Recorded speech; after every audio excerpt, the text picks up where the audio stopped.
Hey everybody! Sean and Kelly here, Price and Price Group of eXp Realty. What are we talking about? Today we're going to talk about the step in the home buying process of writing offers and getting under contract. This is one of the first big woohoo Yes, I'm times. excited. I love this. All right, here we go.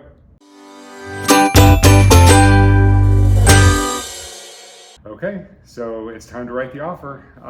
You have found the one. Yes, it's well, the one. hopefully, Yeah. maybe the one for now. Yeah, the one for now. So we're going to go through the process of how we write an offer, so that if you're a buyer in the market in general, I'm going to cancel that out. Okay, 3, 2, 1. So we're going to go through the process of how we write an offer and give you the timeline, because a lot of people think that, hey, I'm ready to write an offer, let's just do it, and they don't realize that it does take a little bit of time. Yes, especially considering now in such a hot market, a lot of times Yep. we're back into offer deadlines. Yep. So if an offer deadline is at say 1 o'clock and you want to get on the phone at noon to go over the offer, that's not going to work. Yep. And here's why. All right, so here we go. Step 1, making an offer and getting under contract. Okay, so the first thing that we're going to do, this is your first offer in this scenario, is I'm going to get on a call with you and we're going to go through all of the terms of the offer. So it's going to be a Zoom call and we're going to discuss the market conditions, what we should do to strategically write the offer.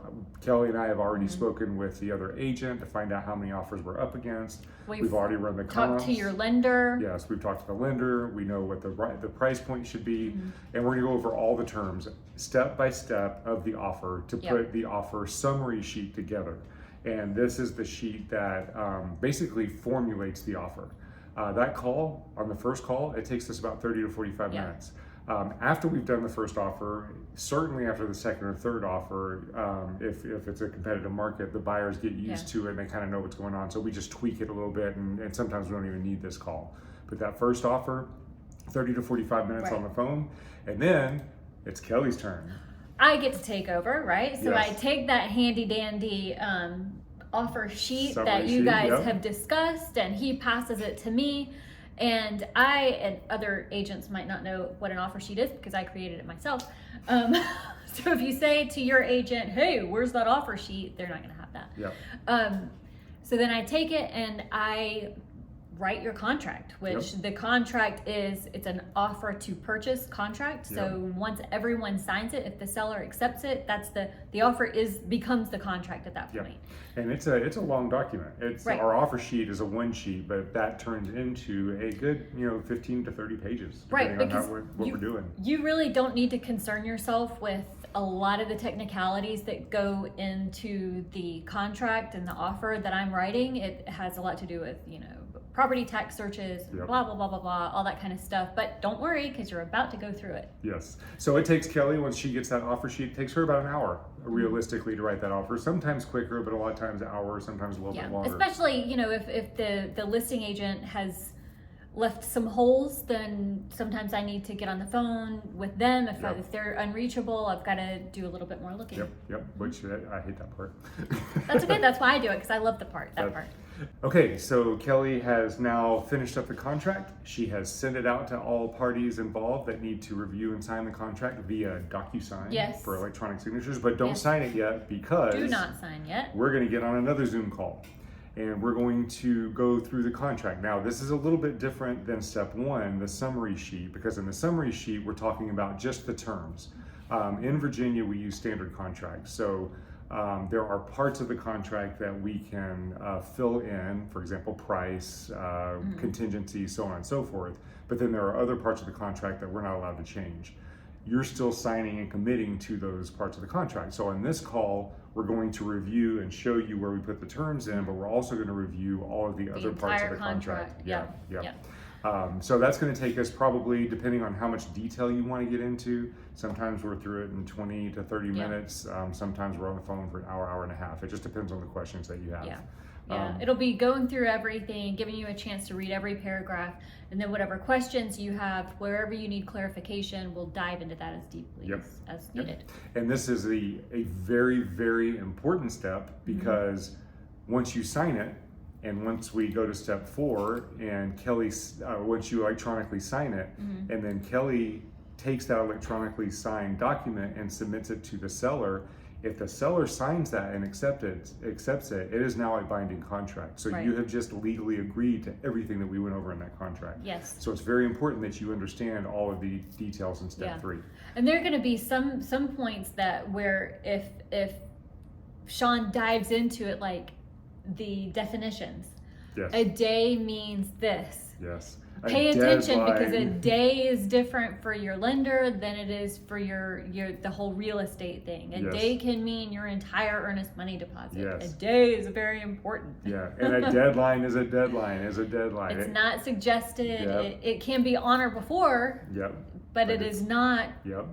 suggested. And when does a day end? That's something that's under contract. Yeah, there's a specific time Yeah. of day that your day ends and the new and day it's has begun. specific by state. It's not midnight. Yeah, it's not midnight. It's not midnight. Okay, so it's very important to understand those things, and it's very important that you not only understand them, but that it's kind of like we don't expect you to remember everything, but you need to see that it's in the contract, because in the escrow process, if we come to you and we say we need this because we need to hit this deadline, we need that to ring a bell for you that you actually do have this legal obligation. Yeah, Yep. right. All right, so Kelly submits the offer to the seller. That's not as simple as it sounds. How do you do this? It takes some time. So,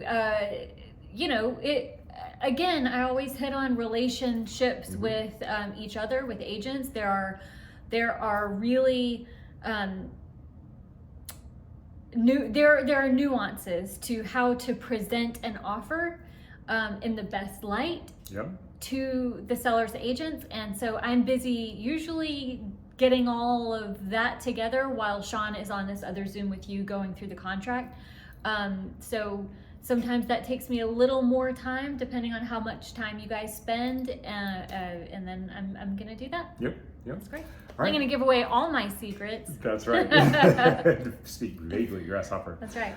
Okay, so once she submits, there's one of 3 things that will happen. They will either ratify the contract, which means that they sign off on it, everybody agrees. So contract ratification is the time and day when the last party signs the contract, meaning that all terms have been agreed to. So they either ratify the contract, they reject it, where they text us, call us, say we're not even not even gonna counter, or they just may not respond. I mean, we've had that kind of silent rejection before, which is not cool if you're an agent No, that it's does not that. cool. Like, don't ghost people. And then the counter. Yeah, and I do want to make a point here. There are some people who still prefer wet signatures, right? Mm-hmm. Actually handwriting the signatures. That's great. You get the date on there. Put the time too, right? Correct. Whenever you are e-signing, we have a time stamp as well as the date stamp, and we have seen it matter with your contract. So just try to get in the habit of doing that. Absolutely. All the time. Yeah. Yeah. If somebody counters, it's interesting. In Virginia, let's say that you offer a property for $800,000, and let's say that the seller is selling for $825,000, and let's say it's been on the market for 60 days. So it's legit that you might be able to get a little bit of a discount, maybe. So you offer them $800,000. Well, if that seller says, I don't want $800,000, I want a counter. Well, the way they do that is they just put a line through $800,000 and they write $815,000. They sign then initial it, yeah. They sign the rest of the contract and they send it back to you. That's a counter. Then when it comes to you, you can look at that $815,000 and you can sign it. And if you do sign it, that's when it becomes ratified. Yep. Or you can cross out $815,000 and say, I'll give you $805,000, and then sign it. Yeah. And send it back to them, and then it's the same process. It can keep going and going and going, right? Yep. But it's really great when you have agents who speak. Yeah, so we actually do this communicate. verbally. Yes. So we can do this on the phone Yeah. and all that, and then say, okay, kind of do a little bit of that negotiating for our clients, and then have fewer cross Lines. outs and Yeah. all that kind of stuff. So the counters can be on any of those terms. But anyway, so that's how the counter works. And then once the last party signs, then we have a ratified contract. Once you have a ratified contract, all parties have agreed to all terms and all timelines begin. That's why it's so important that you understand the definitions of the timelines in the contract. So, all right. So you are now under contract, have a ratified contract. Congratulations. Your next step after this, so this is step 4, the next step is going to be starting fulfilling lending requirements, sending deposits, and so on. So we will get into those in the next videos. All right. Have a great week. Bye.